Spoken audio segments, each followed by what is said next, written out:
Muy buenas. A ver, pensadlo un momento. ¿Y si algunas de las oraciones más antiguas no fueran solo para pedir, sino para luchar? Pues hoy nos metemos de lleno en las poderosas conjuraciones de la tradición salomónica. Un auténtico arsenal sagrado diseñado para una batalla que no se ve, pero que se siente. Y mucho. La batalla espiritual. Vamos a sumergirnos de lleno en esto. Lo que vamos a explorar son textos que ven el camino espiritual no como un paseo tranquilo por el campo, sino como una auténtica guerra. Un conflicto que se libra en un plano invisible, donde las palabras y la intención son literalmente las armas que se empuñan. Para entender de verdad para qué sirven estas herramientas, primero hay que pillar el contexto. Hay que entender el conflicto fundamental que describen estos textos antiguos, una lucha cósmica entre dos formas de magia, que son la noche y el día. Aquí se nos presentan dos caminos, pero vamos, totalmente opuestos. Por un lado tenemos la teurgia, lo que se conoce como magia blanca, que busca alinearse con lo divino, con las fuerzas celestes, para el bien. Y por el otro, la goecia, la magia negra.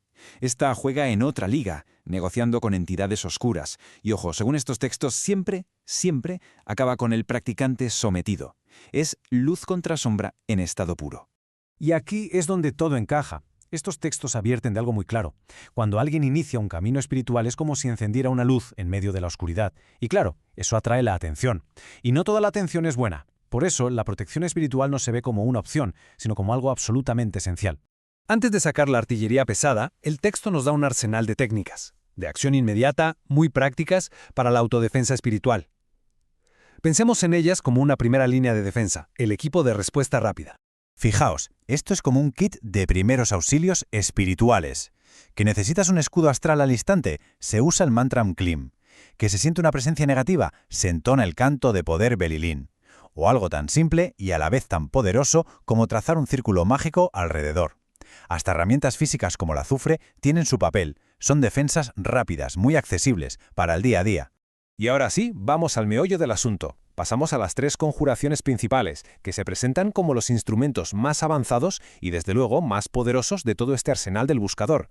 Empezamos con la primera, la conjuración de los cuatro, y su objetivo, la verdad, es súper ambicioso: comandar los elementos: tierra, agua, aire y fuego. Pero no solo en el mundo exterior, sino, y esto es lo más importante, también dentro de nuestra propia cabeza, de nuestra propia psique. Y así empieza, ¿eh? Con una orden directa en latín, cargada de intención. Fijaos que no es una petición, no es un por favor, es un comando directo para empezar a purificar los aspectos negativos de los elementos. Traducido, viene a ser algo como: cabeza de muerto, que el Señor te ordene por la viva y devota serpiente.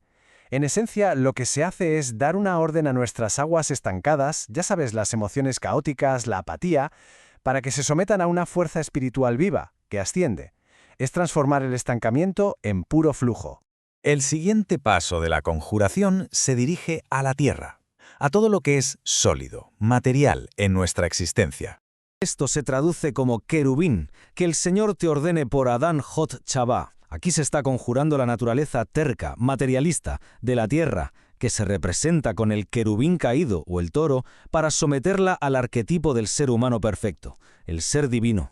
Ahora, el conjuro apunta al elemento aire, es decir, al reino de la mente, del pensamiento.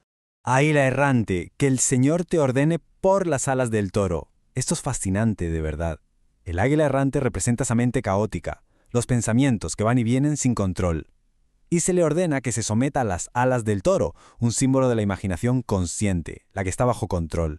Es básicamente un acto para domar la propia mente. Y para cerrar el círculo con los elementos, llega la orden final. Esta va dirigida a la fuerza más volátil de todas, el fuego. Serpiente, que el Señor tetragamatón te mande por el ángel y el león. Ojo, esta es una orden potentísima. Subyuga la pasión destructiva, esa serpiente descendente, al fuego sagrado, al fuego purificador de lo divino, que se invoca a través del nombre de Dios y de sus agentes angélicos, representados aquí por el león. Así que, al final, el punto clave es este. La conjuración de los cuatro no es solo para controlar tormentas ahí fuera. Es una práctica de autogobierno. La idea es dominar las pasiones, los pensamientos que se escapan, los malos hábitos, para, solo entonces, poder llegar a regir las fuerzas de la naturaleza. Bien, dejamos los elementos de la Tierra y, por así decirlo, ascendemos. La siguiente herramienta opera a un nivel ya cósmico, planetario, y tiene una función muy específica. A ver, esto es como un exorcismo de precisión cósmica. La idea es que por cada fuerza planetaria de luz, cada regente celestial, existe su sombra, su antítesis. Pues esta conjuración funciona como un bisturí espiritual. Invoca nombres divinos muy concretos para expulsar a sus contrapartes oscuras directas. Es, en definitiva, una limpieza a fondo del espacio espiritual, quitando de en medio influencias malévolas muy específicas. Y con esto llegamos a la herramienta final, que es también la más compleja. Aquí el chip cambia por completo. Ya no se trata de desterrar, sino de invocar. Se utiliza para atraer, para llamar a las fuerzas divinas. La clave de esta invocación es su estructura. No es una lista de deseos al tuntún. Es un viaje súper metódico a través de un mapa cósmico, que es el famoso árbol de la vida. Cada paso que se da invoca los poderes de una esfera, de un Sefirot, siguiendo un orden ascendente y muy preciso. La invocación lo que hace es recorrer sistemáticamente esta escalera de atributos divinos. Se llama la corona suprema, a la sabiduría, a la inteligencia, al amor, a la justicia. Es un proceso para ir sintonizando la propia conciencia con cada una de estas emanaciones divinas, buscando la armonía y, al final, la iluminación interior. Y esta es la gran conclusión que se saca de estos textos, que estas conjuraciones e invocaciones no son meras supersticiones, se presentan como un camino de autodesarrollo súper profundo y metódico, un sistema completo para hacer casi una reingeniería de la propia conciencia.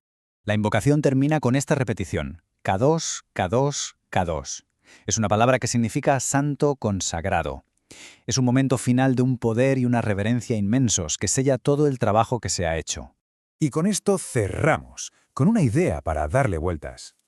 Si el fuego de la pasión, el aire de los pensamientos, el agua de las emociones y la tierra de nuestros hábitos, si todo eso reside en nuestro interior, la gran pregunta que nos dejan estos textos es: ¿qué potencial se desbloquearía al convertirnos en verdaderos maestros de nuestro propio universo interior? Ahí queda eso. Damos la bienvenida a un nuevo análisis a fondo. Hola, encantado de estar aquí de nuevo para desentrañar textos complejos. Bueno, y hoy tenemos tela por delante. Para quienes ya siguen de cerca las tradiciones del hermetismo, el gnosticismo o la cábala, la idea de interactuar con fuerzas invisibles no es nada nuevo. Claro, la literatura esotérica está repleta de grimorios y rituales. Sí.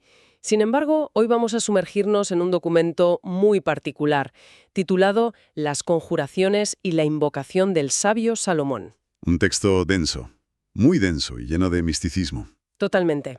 Y nuestra misión en esta exploración de hoy es desmitificar y explicar de forma accesible la diferencia fundamental entre la teurgia y la goecia, ideal para alguien que, recién comienza a indagar en estos textos esotéricos. Es un punto de partida perfecto, la verdad. Además, el análisis repasará las prácticas de defensa y las conjuraciones específicas que se recomiendan en estas fuentes. Porque no se trata simplemente de recitar palabras arcanas. No, ni mucho menos. El texto establece una arquitectura mecánica del universo sumamente rígida. Y, sobre todo, traza una frontera radical, casi quirúrgica, entre esos dos conceptos que mencionábamos. Teurgia y goecia. Exacto. Imaginemos por un momento que el universo no es un caos al azar. Sino un sistema altamente estructurado. Como un mecanismo de relojería gigantesco. Un sistema con leyes precisas, donde cada pensamiento, cada impulso emocional, tiene un peso y un equivalente en el mundo invisible. O sea que todo repercute. Todo. Entonces, ¿qué pasaría si existiera un manual para interactuar con estas fuerzas? Y, más importante aún, para protegerse de las negativas. Pues que tendríamos este texto entre las manos. Vale, vamos a desgranar esto. Porque para entender todo el sistema de defensas que propone el documento, primero necesitamos comprender el terreno de juego, las reglas físicas de este universo. El terreno de juego, como bien apuntas, es lo que el documento define estrictamente como cosmos, y es vital recordar que esta palabra, en su raíz griega, significa orden. Orden, claro, lo contrario al caos. Exactamente. El texto parte de una premisa filosófica innegociable. Si el universo fuera un caos, simplemente no habría leyes que lo sustentasen, y la magia sería imposible. Tendría sentido. Todo, desde el movimiento de un planeta hasta una emoción humana, está regido por principios matemáticos. El documento menciona de forma específica dos leyes fundamentales de las que emana todo. A ver. Por un lado, la ley del 3, que actúa como la fuerza primordial de la creación. Ajá. Y por otro lado, la ley del 7, que es la fuerza que organiza esa creación en jerarquías. Bajo esta visión mecanicista y espiritual a la vez, Vivimos en un mundo ordenado por fuerzas jerarquizadas. O sea que no estamos solos en absoluto. Para nada. Hay grados casi infinitos de inteligencias mediadoras entre la fuente primigenia y la humanidad, y conocer estas leyes es el primer paso indispensable para cualquier practicante.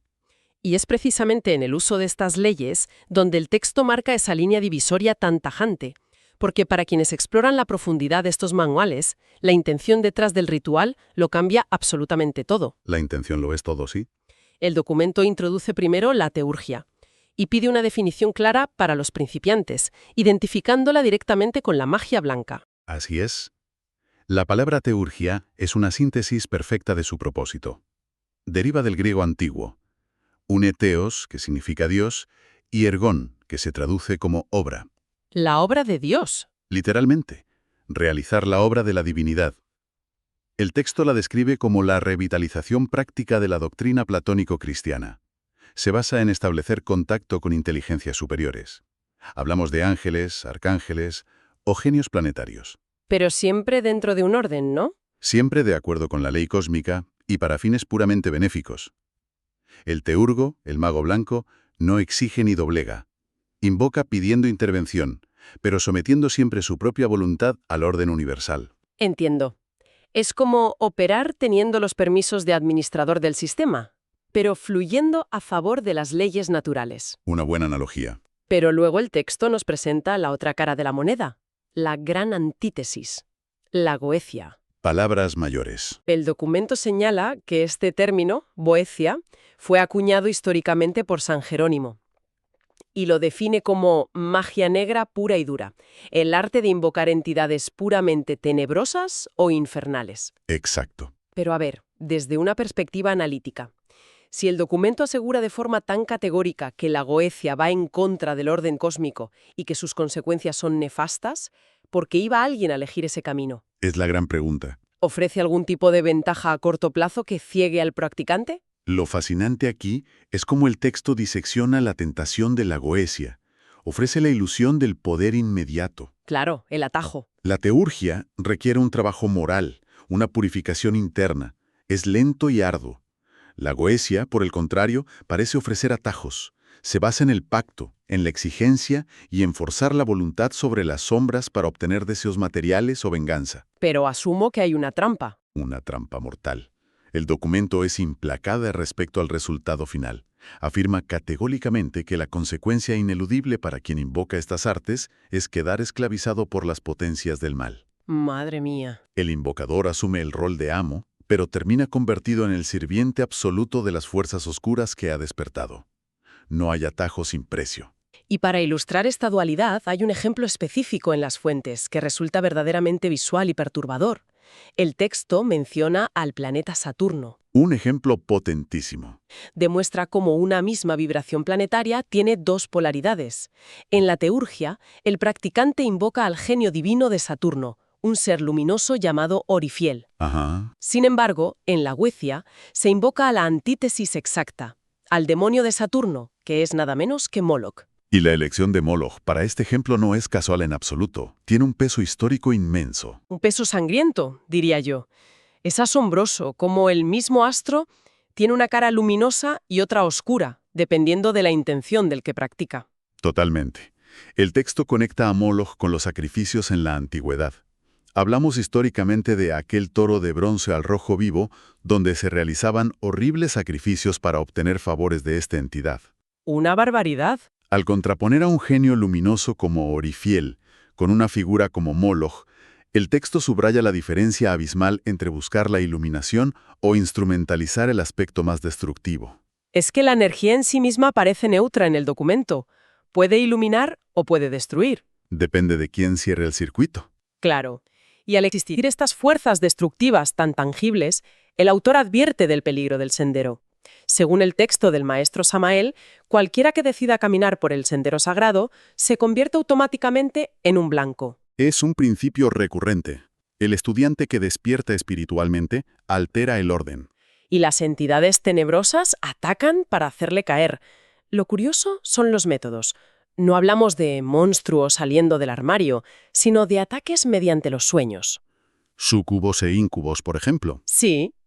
O mediante la estimulación de vicios, incluso menciona el mal de ojo como una proyección mecánica de fuerza negativa. Fíjate que el texto también afirma que la acción negativa de la cultura, lo que llama el intelectualismo, es en realidad el anticristo. Una afirmación fortísima. Se refiere a una mente fría, materialista, desconectada de la intuición y el espíritu. Aquí es donde se pone realmente interesante, porque ante este panorama hostil, el documento proporciona herramientas, prácticas concretas de protección recomendadas para el día a día. Un botiquín de urgencia esotérico. Exacto. Por ejemplo, detalla el uso del canto mántrico de Belilín, una canción enseñada por el ángel Arech. La letra dice: Belilín, Belilín, Belilín, ánfora de salvación, quisiera estar junto a ti. El materialismo no tiene fuerza junto a mí. El mecanismo subyacente de esto es la vibración.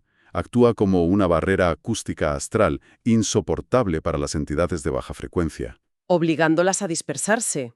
Luego, el texto presenta la estrella flamígera, el pentagrama.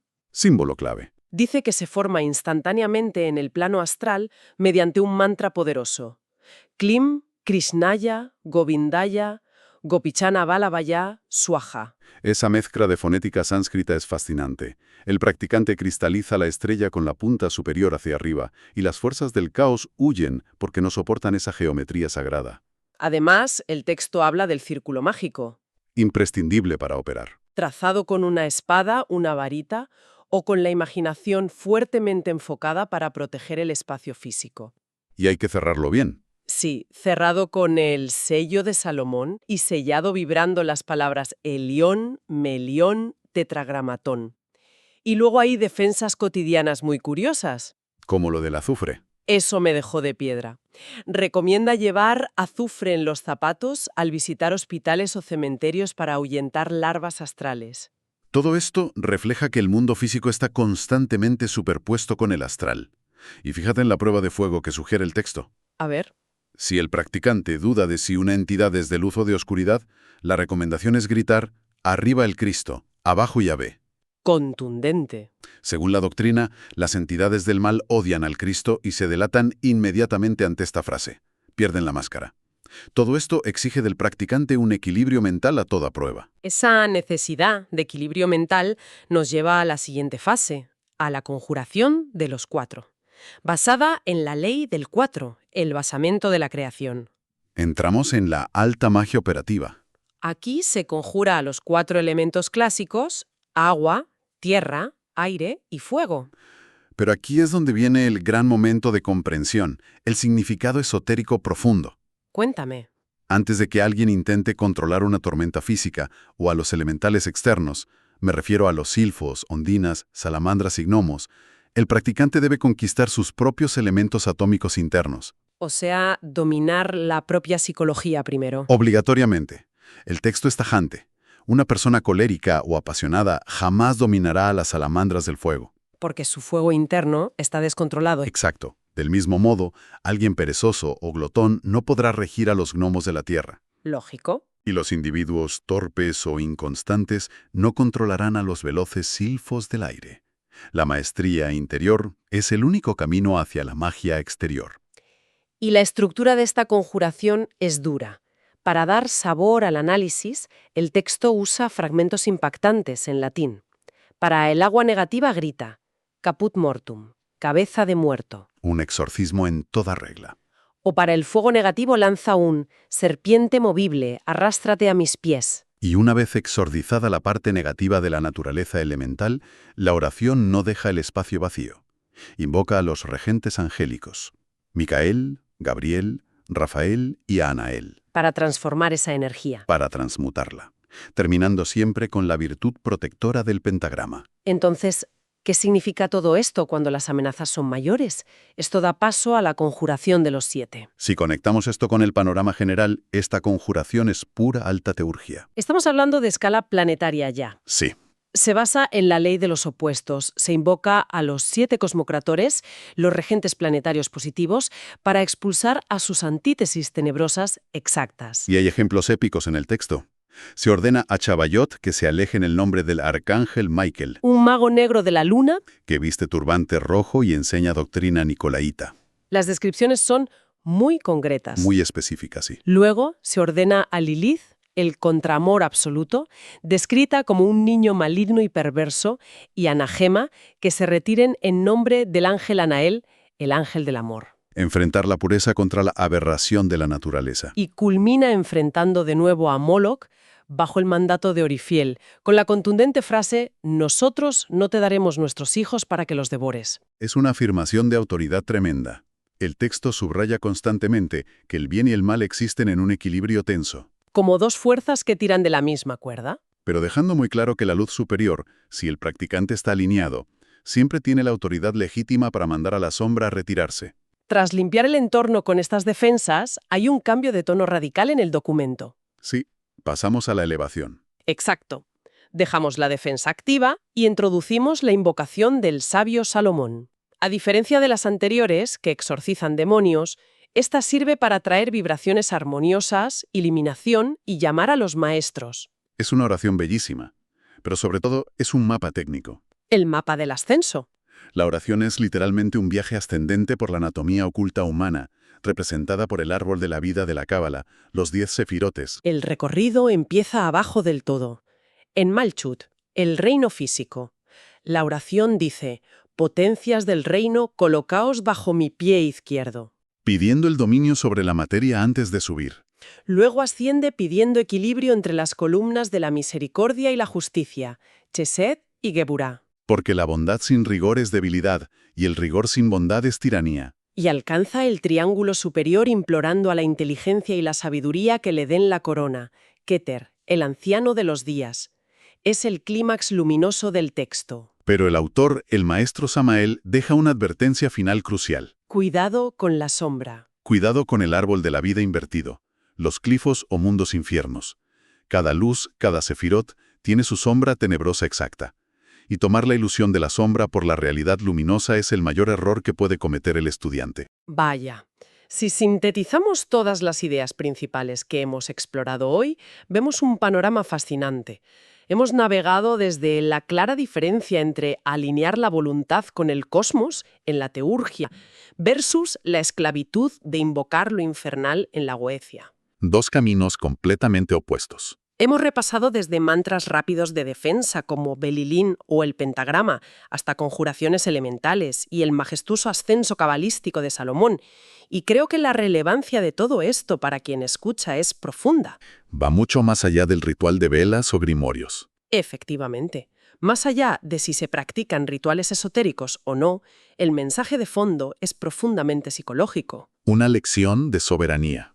No se puede gobernar el mundo exterior ni enfrentar los desafíos de la vida si primero no se conquista el fuego de la ira, la tierra de la pereza, el aire de la inconstancia y el agua de las emociones internas.